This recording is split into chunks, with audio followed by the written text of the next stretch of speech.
కృపలో క్షేమము నీచితివి, కృపకు పాత్రులుగా చేసితివి. కృపలో క్షేమము నీచితివి, కృపకు పాత్రులుగా చేసితివి.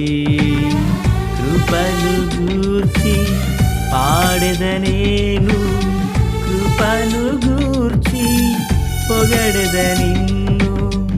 కృపను గూర్చి పాడెదనేను, కృపను గూర్చి పొగడెద నిన్ను.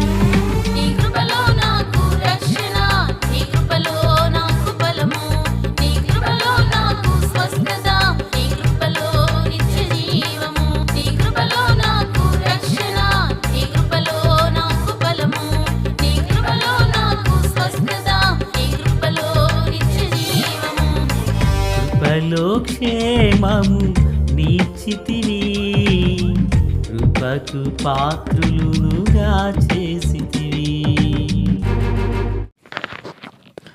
ప్రభు అయినటువంటి యేసుక్రీస్తు వారి పరిశుద్ధమైన నామములో తండ్రి అయిన దేవాది దేవునికి నిత్యము స్తుతియు స్తోత్రములు, మహిమయు ఘనతయు ప్రభావములు యుగయుగములు ప్రభు నాకే చెల్లునుగాక.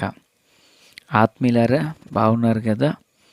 దేవుని మహాకృపను బట్టి మరో పర్యాయం మనం ఎలాగున కలిసి దేవుని దైవవాక్యమును ధ్యానం చేయుటకు మహాదేవుడు మనకు అనుగ్రహించిన ఈ మంచి తరుణాన్ని బట్టి మనము ప్రభుని ఎంతగానో స్తుతించే బద్దులమునై ఉన్నాము.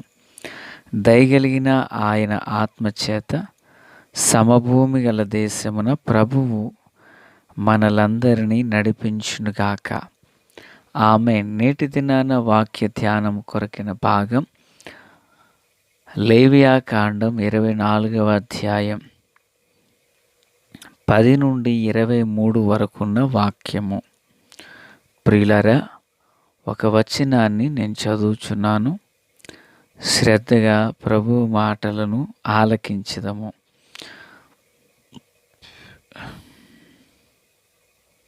రండి దేవుని వాక్యములో నుంచి. ప్రియులారా,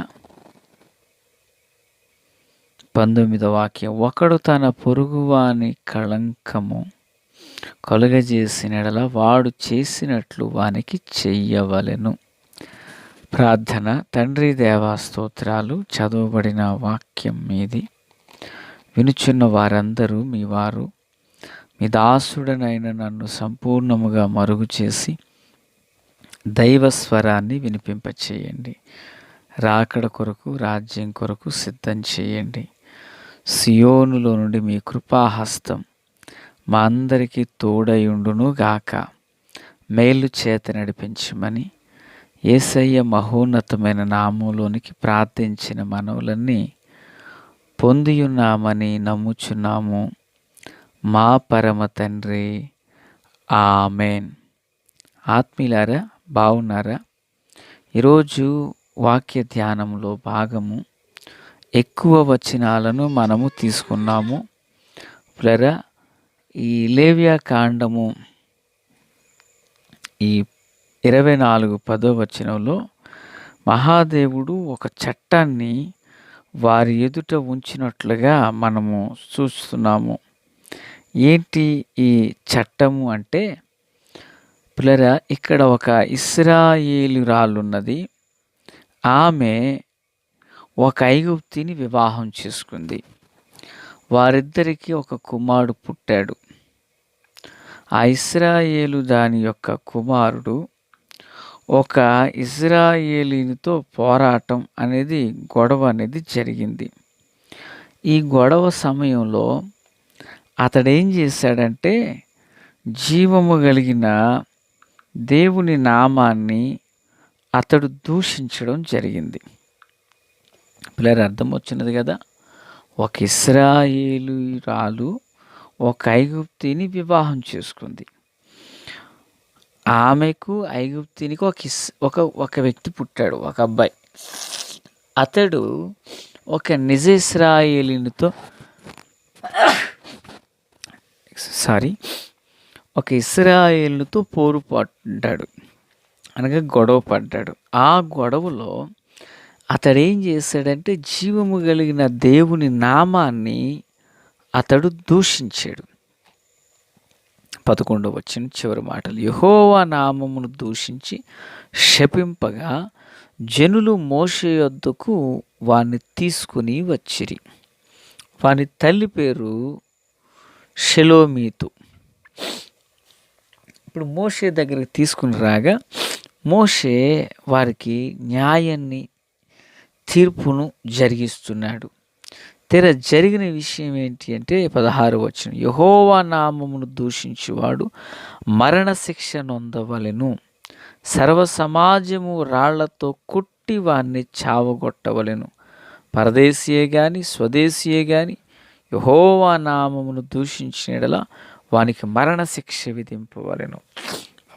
చట్టం చాలా పటిష్టంగా ఉన్నది. ప్రియులారా, మరి ఈ భాగాన్ని చదువుతున్నప్పుడు మనకు ఒక విషయం అర్థం కావాలి.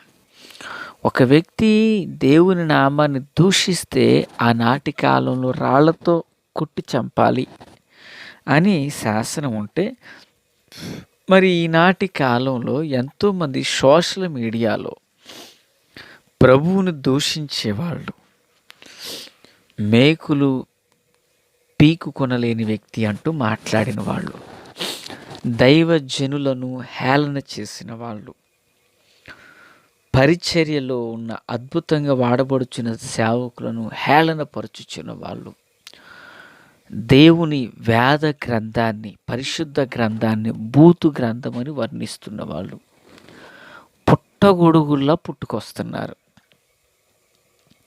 మరి ఇలాంటి వారు ఎంతగా ద్వేషిస్తుంటే వీళ్ళకి దోషము, శిక్ష ఎందుకు రావట్లేదు? ఆనాడు ఒక ఇద్దరు వ్యక్తులు పోట్లాడుకున్నప్పుడు ఒక వ్యక్తి దేవుని నామాన్ని దూషిస్తే అలాంటి దూషించిన వ్యక్తిని, శపించిన వ్యక్తిని రాళ్లతో కొట్టి చంపండి అని ఎంత కఠిన శాసనం ఉన్నప్పుడు, మరి ఈనాటి కాలంలో వీళ్ళెందుకు ఏ విధమైన తీర్పుకు గురి కాకుండా ఉన్నారు? అసలు దేవుడు వాళ్ళని ఎందుకు విడిచిపెడుతున్నాడు అనే ఆలోచన నాకు, మీకు, మనందరికీ పాటుకొచ్చేసి ఉండాలి. నేను కూడా ఇదే ఆలోచన చేస్తూ ఉన్నాను పిల్లరా. అయితే ఒకటి మనం గుర్తుంచుకోవాలి, పాత నిబంధన, క్రొత్త నిబంధన. పాత నిబంధన ధర్మశాస్త్రపు చట్టం, క్రొత్త నిబంధన ఆత్మీయులారా ఇది కృపాయుగం. కృప అంటే అర్థం ఏంటి? ధర్మశాస్త్రం అంటే అర్థం ఏంటి?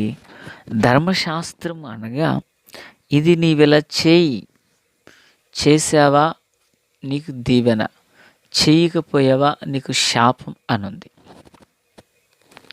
అయితే క్రొత్త నిబంధన ఏమని వివరించింది? నీవిలాగున చెయ్యి, ఒకవేళ చెయ్యలేని ఎడల నేను పాపిని ప్రభువా ఒప్పుకో, నీ కరుణా కటాక్షలోని అన్నారు. ఆత్మీయులారా, అర్థమవుతున్నదా? ధర్మశాస్త్రమందు ఏ మనుషుడు సంపూర్ణుడు కాలేనప్పుడు నూతన నిబంధన ఏం చేసిందంటే ఆ వ్యక్తిని యేసు ద్వారా పరిపూర్ణుని చేసింది. ఆమేన్, హల్లెలూయా. నేను ధర్మశాస్త్రమందు బందీని కాలేదు, కృపకు పాత్రుడనయ్యాను. వినుచున్న ఆత్మీయులారా, మీరు కూడా ధర్మశాస్త్రపు చట్టానికి మీరు బందీలు కాలేదు, యేసయ్య కృపకు మీరు పాత్రులుగా మలచబడ్డాం. కనుక ఇది కృపాకాలం, కరుణాయుగము. అయితే ఇప్పుడు దేవుని దూషించే వారికి ఎందుకు వెంటనే శిక్షావిధి కలగటం లేదంటే యేసయ్య ఇంకా కృప చూపుచున్నారు. కృపాకాలం ఇది. ఆనాడు సిలువకు అప్పగించబడుతున్నప్పుడు యేసు వారిని కొట్టినప్పుడు వీరిని క్షమించంటే ఎలాగనో కృపను కనుపరిచారో ఆ కృప నేటికి సజీవంగా ఉంది. కనుకనే వీళ్ళందరూ ఇలాగా ప్రగల్భాలు పలుకుతూ విచ్చలవిడిగా మాట్లాడుతున్నారు. ప్రియులారా, కన్నులున్న దేవుడు కానక మానలేదు, చెవులున్న దేవుడు వినక మానలేదు. ఒకరోజు ఆయన తీర్పు తీర్చే రోజు రాబోతుంది. వాని వాని క్రియలకు దేవుడు తగిన ప్రతిఫలాన్ని ఇవ్వబోతున్నాడు. కనుక ఏ వ్యక్తి తన దేవుని నామాన్ని దూషించరాదు. వాక్యం సెలవిస్తుంది, దేవుడని యెహోవా నామం వ్యర్థముగా ఉచ్చరింపరాదు అని. వ్యర్థంగా ఉచ్చరిస్తేనే దానికి పనిష్మెంట్ ఉంటే, అసలు దేవుని నామాన్ని దూషిస్తే ఈ వ్యక్తికి ఎందుకు పనిష్మెంట్ ఉండదు? తప్పకుండా పనిష్ అనేది ఉంటుంది. నా దేవుని పిల్లరా, అయితే ఈ కృపాకాలంలో కాదు, కృపా యుగంలో ఇది లేదు.